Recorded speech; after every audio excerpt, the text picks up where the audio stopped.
I'm shooting a film using only one lens to challenge myself and grow as a filmmaker, using the Voigtlander 25, which is basically a 50 mil. Oh, and I'm shooting in the smallest house ever. Yuck. So far, I've gotten my teeth kicked in on a few shots, but that's all right, because I got a plan.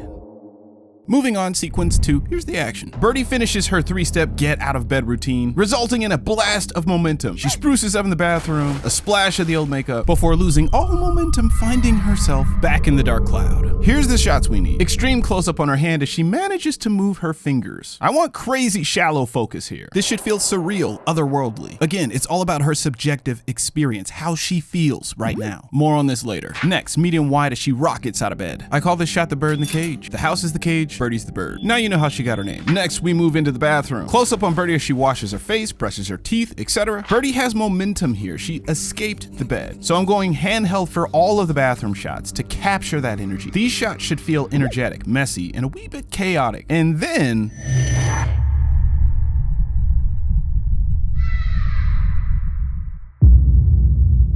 she loses all momentum, finding herself on the floor. This is her lowest point in the story, both metaphorically and literally. She's got to claw her way back out of this funk to get dressed for work. I call this shot the Magna Carta Holy Grail. The name makes no sense, I just like the sound of it. The image here says 1,000 words. This is one of the shots that's gonna glue this thing together. We really get to see the fighter in Birdie here. Remember this photo? I think it's a powerful image, doesn't need an explanation. It's simple, we get it. This shot inspired the Magna Carta. I spent 3 hours experimenting with lighting, framing, and blocking for this shot alone. And yes, I'm in Pokemon undies here. Don't focus on that. Focus on my sweet fade action up here. That was a dope cut. Of everything we plan to get, this shot is the highest priority. Lighting, blocking, timing, all those things need to be dialed. The 25 worked out great in testing, but now we're in the game. Can I pull this shot off?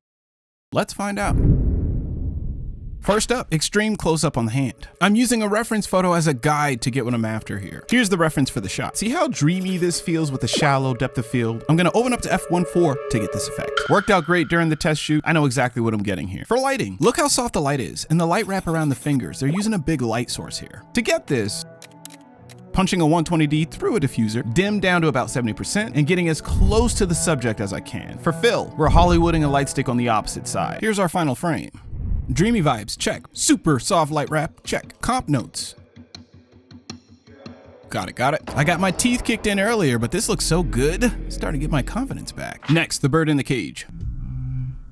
Time for a little doorway sniper action. Lighting is critical. I want Birdie to be a silhouette against that back window. Reference photos for the vibe we're going for. Moody, stark, high contrast. To get this, I'm gonna expose for the window. Closing the aperture down to f5.6. Silhouette action all day, every day. But I wanna see some details in the shadows here. I don't want it completely black. Based on test shoots, I know I need 2 more lights to get what I want. I need a soft edge light on Gabby so we can see some detail, and a bottom light under the window so we can lift the shadows just a touch on that back wall. Here's our final frame. Silhouette action, check. Shooting through a doorway for depth, check. Moody vibes every day, twice on a Sunday. Comp notes.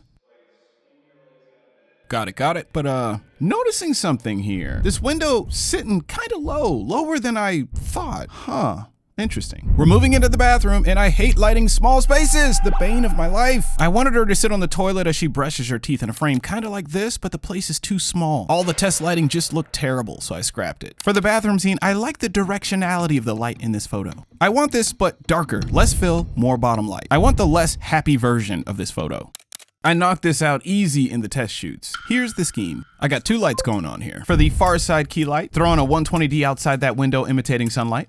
For fill, light sticks on the counter imitating sunlight bouncing off of the countertops. This is gonna give me that nuclear bounce I'm looking for. This took all of 10 minutes to light. I'll take my wins where I can get them. For sound, H1 zoom Petco clamp to the mirror. This is just for reference as I can't get the mic much closer without getting it in the shot. I already know I'll have to redo all of the sound in here. We're also raising Gigi up on a half apple so we can get these shots. Because she's a shorty. Shooting in this tiny bathroom is gonna be a pill.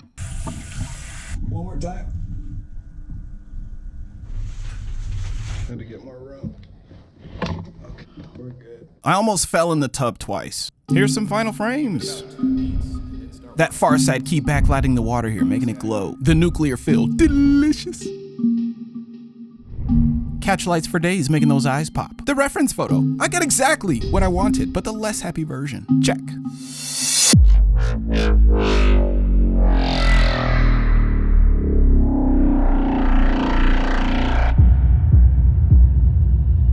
The time is now. The Magna Carta Holy Grail. I've been waiting for this all day. I'm aiming for super hard far side key lighting from above. I want hard, dramatic lighting. How dramatic? Stupid dramatic. This lighting echoes what Birdie feels right about now. For Birdie, this is unnecessary drama, and she feels stupid. We're gonna use 3 lights for this scheme, 2 for key, 1 for fill. For the key, we're punching 2 120Ds through that window. At full power, I want all of the drama. Key lights are set. We're moving on to the fill light, and wait. Wait. We have a problem. About that window, you know the one. That one window. The one that I thought was sitting kind of low. The one I forgot to measure to see how far it was sitting from the floor. And I said, meh, not a big deal. Well, the window's dipping into the shot and it looks terrible. I try adjusting the frame several times. It's in the shot in every frame. I can't get it out of the shot, bro. In my test shoots, the window was higher. I planned for higher sitting windows. You gotta be kidding me, bro. If I could go telephoto here, I might have made this work. Back the camera up, adjust the blocking, but that's not an option. We gotta scrap the shot and think of something else. Yeah, the shot's not gonna work, man. It's not. This is our fallback shot. Standard run-of-the-mill doorway sniper action for depth. Gigi will be on the floor, but this blocking doesn't really work for the shot. So she'll be sitting instead. Maybe it's better. I don't know. I don't fucking know. Got our key light. We got the nuclear fill on the right from the right light mat. It's no Magna Carta, but it's great. It's great.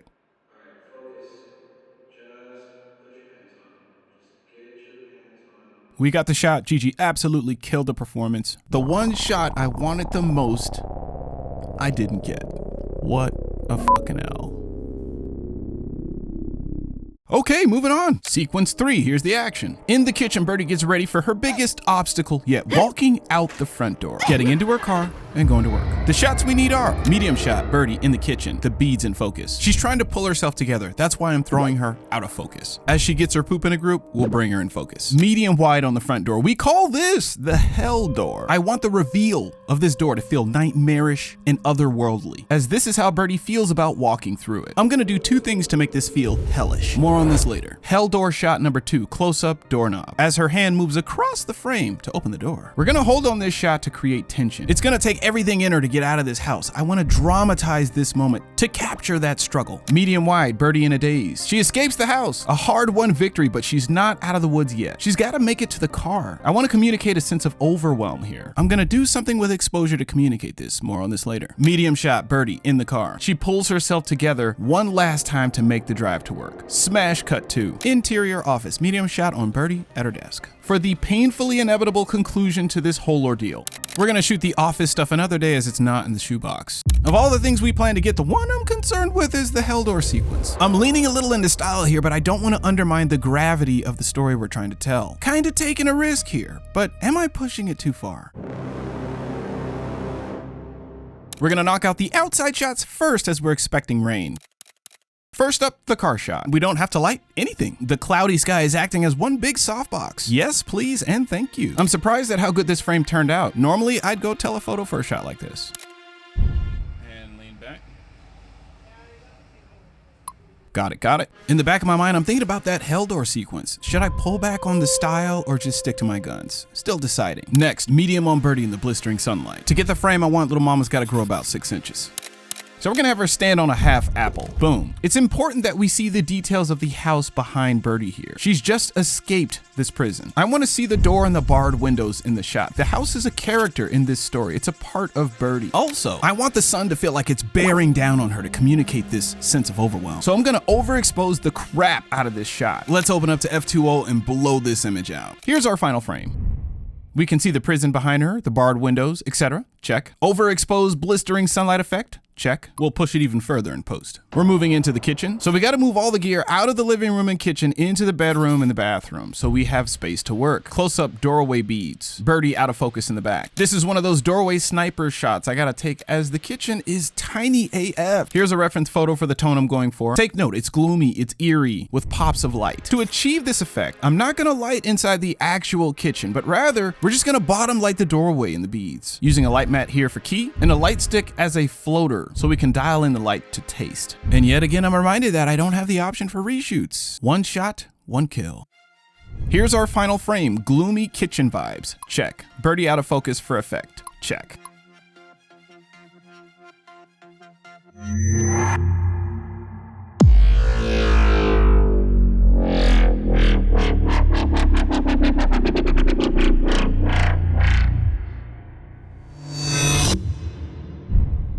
Now we're moving to the hell door sequence. I've given it some thought. I'm gonna stick to my guns. If I don't shoot it this way, I'm gonna regret it. To make this thing feel hellish, gonna do your classic bottom light. We got the rollaway mat for key cranked up to 100, already getting the hellish vibes. Look at how eerie this looks with the aggressive lighting. The texture on the walls. This isn't just any door, fam. It's a hell door. Let's make the reveal ominous and bizarre. Here's the plan. We're gonna rack focus to the door. At the same time, we're gonna rack the exposure. I wanna keep this subtle, nothing too over the top. I'm gonna need help racking both focus and the iris, so we're rehearsing the shot a few times before we roll.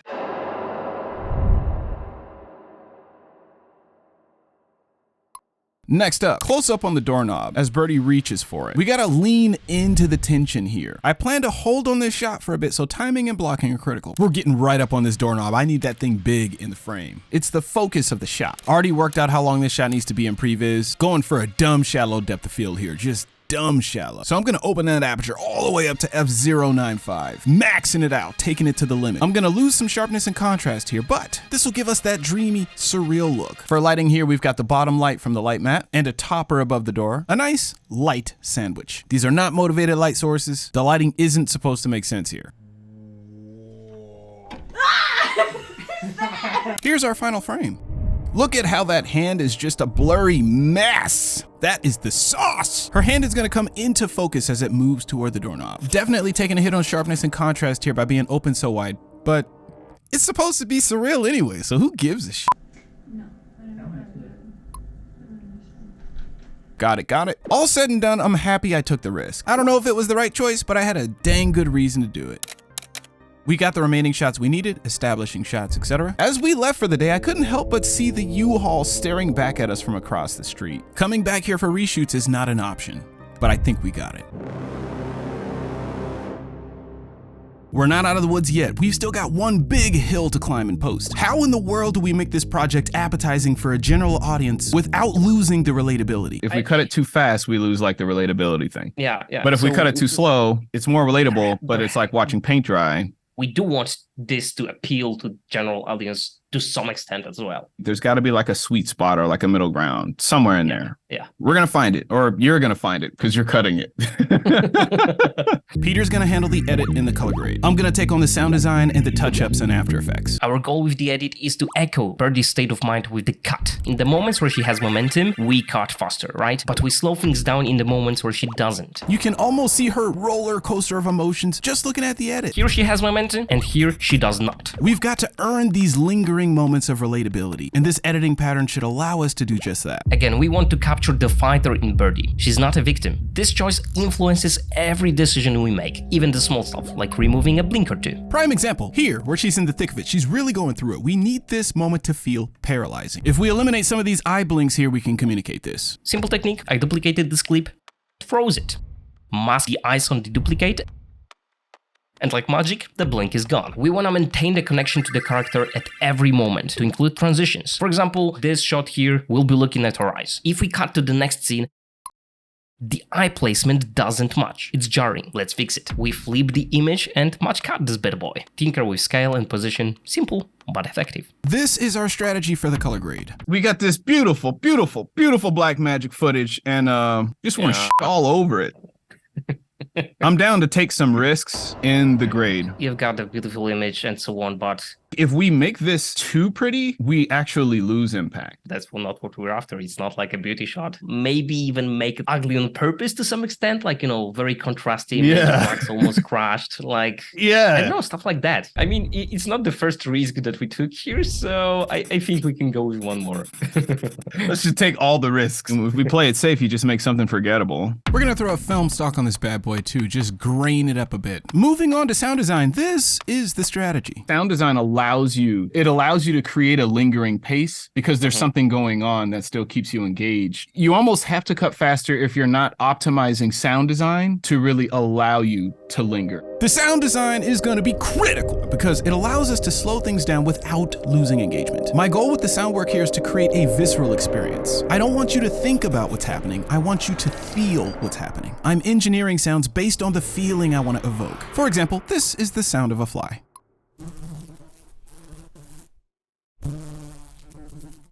Let's take this sound, slather it in reverb, and toss it in the mix.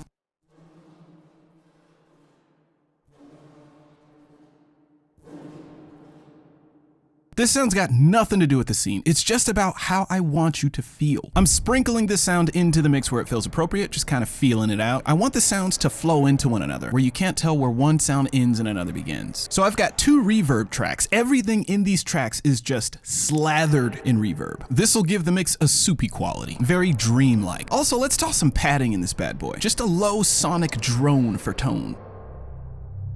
Whenever Birdie's in the dark cloud, I'm using this sound. I want it to feel foreboding, inescapable. I learned a lot about what I could get with a 50. Some painful lessons there, shots I didn't get. I grew, and that was the whole point. Did we capture the fighter in Birdie? Did we create a visceral, relatable experience? You be the judge. Watch the final film right here. Leave a comment, share your thoughts. We don't have a film about a victim.